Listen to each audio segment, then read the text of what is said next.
Hi guys, today we'll talk about how can you figure out this solution or know how you can do that on your app. So you just follow these ways, then it's going to work with you on your mobile office app. So all you have to do inverse.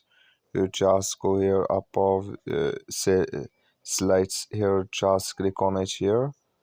When you just click on it, it's going to take you to this list. It's going to show for you like this here. Then all you have to do, and here can you select any of this here. So I'm going to click in this here. So then it's going to take you to create your presentation here in this list. It's going to show for you like this here if you want to get premium. So that's all you have to do to create your presentation here. That's all I wish you I get. Thank you for watching.